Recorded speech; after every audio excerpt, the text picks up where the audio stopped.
अस्सलाम वालेकुम स्टूडेंट्स, उम्मीद है आप सब खैरियत से होंगे। और मैं आपका टीचर डॉक्टर मोहम्मद हबीब अमीन। पिछली वीडियो में बेटा आपको पढ़ाया था डाइजेशन इन स्मॉल इंटेस्टीन। अब हम पढ़ेंगे एब्जॉर्प्शन। तो एब्जॉर्प्शन का टॉपिक हम पढ़ने वाले हैं कि किस तरीके से जो है एब्जॉर्प्शन होती है स्मॉल इंटेस्टीन के अंदर। अच्छा जी, तो इससे पहले हम एब्जॉर्प्शन को पढ़ें बेटा। ज़रा आपको एक चीज़ समझा दूँ एब्जॉर्प्शन का प्रोसेस हो किस तरीके से रहा है। देखिए भाई, आपको बताया था, आपको लास्ट वीडियो जो थी उसके अंदर जब स्मॉल इंटेस्टीन का स्ट्रक्चर पढ़ाया था, जिसके अंदर आपको ये विलाई का स्ट्रक्चर समझाया था कि देखिए भाई, ये फूड कंटेंट जो है ये हमारे पास स्मॉल इंटेस्टीन है, जिसके अंदर बहुत सारे माइक्रोस्कोपिक प्रोजेक्शंस हैं जिसको हम विलाई कह रहे हैं। और फूड कंटेंट के साथ ये विलाई कांटेक्ट में होता है। इस तरीके से बहुत स्मॉल इंटेस्टीन के अंदर बहुत सारे स्मॉल फिंगर लाइक प्रोजेक्शन होते हैं जो कि फूड के साथ कांटेक्ट में आते हैं। तो ये फूड जो है पहले इस स्मॉल इंटेस्टीन के एपिथीलिया में अब्जॉर्ब होगा। एपिथीलिया से निकल के या तो ब्लड कैपिलरीज में चला जाएगा या तो लैक्टियल्स में चला जाएगा, लिम्फ वेसल में चला जाएगा।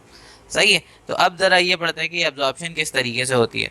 देखें जी, सबसे पहले लेट सपोज हमारे पास जो है ये इसको हम मान लेते हैं कि ये हमारे पास लिम्फ के epithelia, lymph lacteals, sorry villi के एपिथीलिया है, यानी these are the epithelial cell of small intestine. और ये फूड है। सही है, और ये फूड है। ये मैं यहाँ लिख देता हूँ, this is food and this is epithelial cell villi of epithelial cell of villi. और इसी तरह से यहाँ पे ब्लड वेसल है, यहाँ पे है ब्लड वेसल।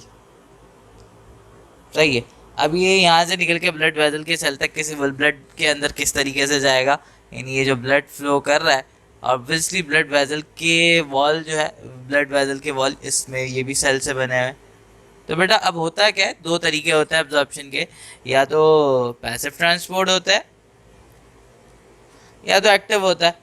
अब एक्टिव उन सब्सटेंसेस की होगी, एक्टिव ट्रांसपोर्टेशन उन सब्सटेंसेस की होगी जिनकी क्वांटिटी कम होती है, जिनकी क्वांटिटी कम होती, जैसे कि फॉर एग्जांपल कोई हमने मिनिमम क्वांटिटी में कोई फूड का कोई पार्ट लिया है, या आसान अल्फाज में मेडिसिन खाई है। तो अब वो मेडिसिन जो है कुछ मेडिसिन हैं जो सिंपल डिफ्यूजन के ज़रिए से भी चले जाते हैं, बट कुछ एक्टिव ट्रांसपोर्ट के ज़रिए से जाते हैं। और इसके पैसिव ट्रांसपोर्ट में हमारे पास दो चीज़ें हैं, सिंपल डिफ्यूजन या फैसिलिटेटेड डिफ्यूजन। और ये आपको पता है फैसिलिटेटेड डिफ्यूजन में क्या होता है, कोई कैरियर प्रोटीन्स होता है, कुछ होता है जो कि उनकी वो कैरियर प्रोटीन जो है ये मेम्ब्रेन पे लगे होते हैं। दो तरह के प्रोटीन्स होते हैं ना, देखो भाई, एक अगर ये सेल मेम्ब्रेन है तो एक प्रोटीन तो होता है कि भाई जो सिर्फ सरफेस के ऊपर लगा हुआ है, अंदर तक नहीं आया हुआ। एक प्रोटीन होता है जो अंदर तक आया हुआ है, जिसको हम इंट्रिंसिक प्रोटीन कहते हैं। तो ये इंट्रिंसिक प्रोटीन भी दो तरह के हमारे पास, एक है जो कि यहाँ पे लगा होता है, जो कि रास्ता देता है सब्सटेंसेस को कि भाई यहाँ से चले जाओ। और एक होता है जो इधर रहता है, वो किसी भी सब्सटेंस को अंदर जाना होता है वो उसके साथ बाइंड करता है और उसको अंदर ले जाता है। तो ये हमारे पास कैरियर प्रोटीन कहलाते हैं, जो अंदर लेके जा रहे हैं और जो कि अपनी जगह पर लेकिन रास्ता दे रहे हैं, ये चैनल प्रोटीन्स कहलाते हैं। जैसे कि आपको एक दरिया पार करना हो और दरिया में दो रास्ते होते हैं कि आप उस रिवर को क्रॉस कर सको, या तो कोई ब्रिज होना चाहिए उसके ऊपर, तो ब्रिज ये चैनल प्रोटीन्स हैं। और या तो कोई बोट होनी चाहिए जिसमें आप, क्योंकि बोट आपके साथ मूव करेगा ना, तो ये भी कैरियर प्रोटीन्स भी कुछ ऐसे ही होता है, ये इसके साथ मूव करते हैं, इसको अंदर ले जाते हैं और या बाहर निकाल देते हैं। तो बेटा क्या होगा, अगर इस मॉलिक्यूल को अंदर जाना है, इस मॉलिक्यूल ने अंदर जाना है, तो ये क्या करेगा, पहले जो है फैसिलिटेटेड डिफ्यूजन के ज़रिए से कहाँ आ जाएगा, एपिथेलियल सेल में आ जाएगा, इन चैनल प्रोटीन्स के ज़रिए से। और आने के बाद अब क्या होगा, ये यहाँ से इसी पाथवे से निकलेगा भी और इन ब्लड वेसल के वॉल में जाएगा, और फिर ब्लड वेसल के वॉल से निकल के इस ब्लड वेसल में आ जाएगा, यानी ब्लड में आ जाएगा। तो इस तरीके से अब्जॉर्प्शन होती है। तो अब्जॉर्प्शन में सबसे पहले हमारे पास जो टॉपिक है वो है कार्बोहाइड्रेट का। कार्बोहाइड्रेट की एब्जॉर्प्शन जो है किस तरीके से होती है, देखो भाई, कार्बोहाइड्रेट जो डाइजेस्ट हो गया वो अपना मोनोसेकेराइड में हो गया, मोनोसेकेराइड में हो गया। और इन चीज़ों की जो डाइजेशन है, वैसे तो मोनोसेकेराइड हमारे पास किस फॉर्म में, मोनोसेकेराइड की डाइजेशन, सॉरी, एब्जॉर्प्शन जो है ये हमारे पास फैसिलिटेटेड डिफ्यूजन की मदद से होती है, और या फिर एक्टिव ट्रांसपोर्ट की मदद से होती है। मैंने आपको बताया कि अगर क्वांटिटी कम होगी तो एक्टिव ट्रांसपोर्ट।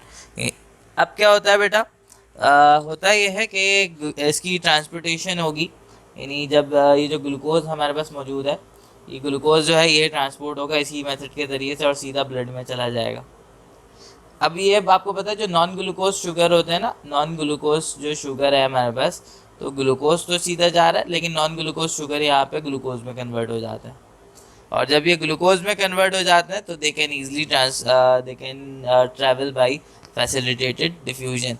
तो ये फिर फैसिलिटेटेड डिफ्यूजन की मदद से ब्लड में जाता है और फिर ब्लड में के बाद लिवर में जाता है और फिर लिवर फैसला करता है कि इसको कहाँ भेजना है कहाँ नहीं भेजना। तो ये हमारे पास इस तरह से कार्बोहाइड्रेट की डाइजेशन एब्जॉर्प्शन होती है। कार्बोहाइड्रेट की एब्जॉर्प्शन के बाद हमारे पास जो अगली एब्जॉर्प्शन है वो है प्रोटीन्स की। प्रोटीन्स की एब्जॉर्प्शन किस तरीके से हो जाती है बेटा, देखो प्रोटीन की डाइजेशन हो चुकी है, एंड में हमारे पास डाइपेप्टाइड बचा है। सारी चीज़ें जो है हो चुकी थी डाइजेशन, बट जो डाइपेप्टाइड होता है और ट्राईपेप्टाइड भी होता है, डाइपेप्टाइड है, ट्राईपेप्टाइड है और अमाइनो एसिड्स। अमाइनो एसिड्स को तो फर्दर डाइजेशन की ज़रूरत ही नहीं है, सही है। अच्छा, इसी के साथ इन ट्राईपेप्टाइड और डाइपेप्टाइड पेप्टाइड्स के साथ हमारे पास पेप्टिडेस एंजाइम भी होता है, इसमें डाइपेप्टिडेट एंजाइम होता है।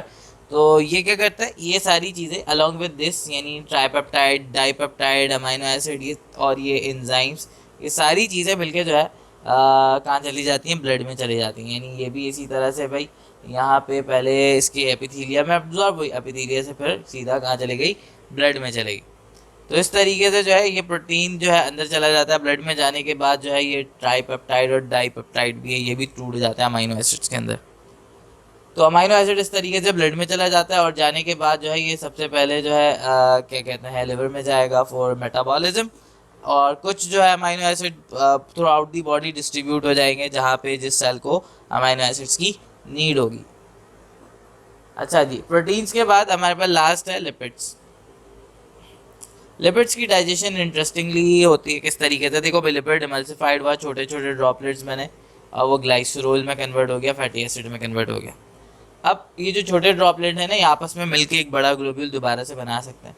तो क्या होता है, बाइल सॉल्ट जो है वो आके इन तमाम जो है फैट को, लिपिड्स ऐसे ड्रॉपलेट्स को घेर लेता है और घेरने के बाद हमारे पास जो स्ट्रक्चर बनता है वो कहलाता है माइसील, सही है। अब ये माइसील जो है ये अब इन लिपिड को आपस में अट्रैक्ट करने नहीं देगा और जो है ये आसानी से जो है एब्जॉर्ब भी हो जाएगा। तो ये माइसील जो है, ये माइसील जो है क्या होता है, ये माइसील जिसके अंदर फैटी एसिड और ग्लाइसरोल है, ये सबसे पहले जाएगा किसके अंदर, एपिथीलिया के अंदर, सही है। ये एपिथीलिया के अंदर जाएगा, किसके एपिथीलिया के अंदर जाएगा भाई, ये ऑब्वियसली विलाई के एपिथीलिया में जाएगा। विलाई के एपिथीलिया में जाने के बाद क्या होगा, जाने के बाद जो है ये माइसील्स ख़त्म हो जाएंगे और ये जो फैटी एसिड्स और ग्लाइसरोल्स हैं ये जो है फिर हमारे पास या तो सेल ग्लाइसरोल में कन्वर्ट हो जाएंगे या फिर प्रोटीन्स हैं और प्रोटीन्स हैं, कोलेस्ट्रोल है, इन चीज़ों के साथ मिलेंगे और मिलने के बाद जो है दे फॉर्म, इसके अलावा और भी सब्सटेंसेस होते हैं, but they form chylomicrons, they will form chylomicrons. तो काइलोमाइक्रॉन्स बन जाएगा और फिर उसके बाद अब ये ब्लड में नहीं जा सकता, तो ये जाता है लैक्टियल में, जो कि एक लिम्फ वेसल है, उस लिम्फ वेसल में जाता है। लैक्टियल में जाने के बाद जो है फिर ये लैक्टियल से फिर रिलीज़ हो जाता है, लैक्टियल से फिर जो है ब्लड स्ट्रीम में जाता है और फिर ब्लड इसको लेके जाता है आगे की तरफ। तो ये थी हमारे पास एब्जॉर्प्शन की कहानी बेटा। आगे भी और भी एब्जॉर्प्शन है लार्ज इंटेस्टीन के अंदर, बट वो लार्ज इंटेस्टीन का जब स्ट्रक्चर पढ़ेंगे तब हम उसको डिस्कस करेंगे। Thank you so much, hopefully आपको लेक्चर पसंद आया होगा। अल्लाह हाफ़िज़।